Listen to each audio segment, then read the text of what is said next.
Hi everyone and welcome to this new fabric fill tutorial. Today I'm showing you how to get started with quilting. No experience needed, we're taking it step by step. For this project I'm using 100% cotton quilting fabric cut into squares. You can also buy pre-cut squares or fat quarters in store. I'm cutting mine with a cutting mat, an acrylic ruler and a rotary cutter. I'll also be using quilting pins and a 1/4 inch presser foot, which helps keep a perfect seam allowance so all the blocks line up nicely. I start by cutting my fabric squares, following the ruler markings or the lines on the mat. Once my squares are ready, I lay them out on the table to plan the layout and the colors. Then I pin row by row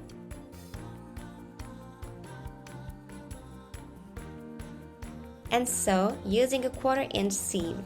Once all my rows are sewn, I press the allowances to one side, alternating directions on each row.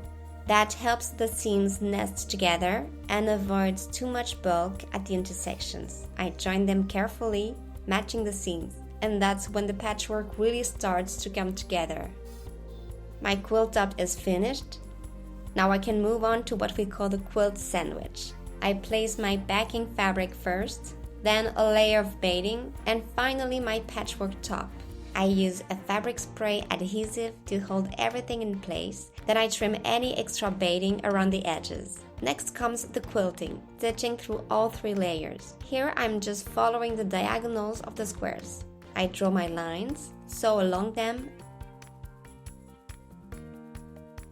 and press everything flat again. To finish, I add pre-folded binding all around the quilt. I place it right sides together on the back of the quilt and stitch along the first fold. At the corners, I stop 1 centimeter from the edge, fold the binding out, then back down along the next side and keep sewing.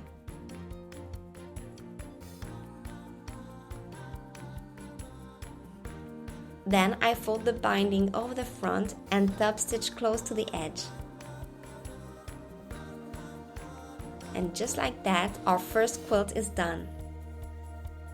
I also show you a technique for creating different patterns. Half square triangles, often called HST blocks. To make half square triangle blocks, I start with 2 squares placed right sides together. For the first method, I draw a diagonal line from corner to corner, then sew a 1/4 inch on each side of that line. When I cut along the diagonal, I get 2 blocks. For the second method, which makes 4 blocks, I sew all the way around the square before cutting.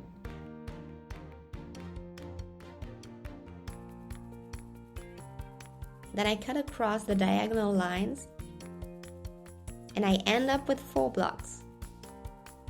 There's also a method to make 8 at once. I still stack 2 squares, but this time I draw both diagonals and sew a 1/4 inch on each side of each line.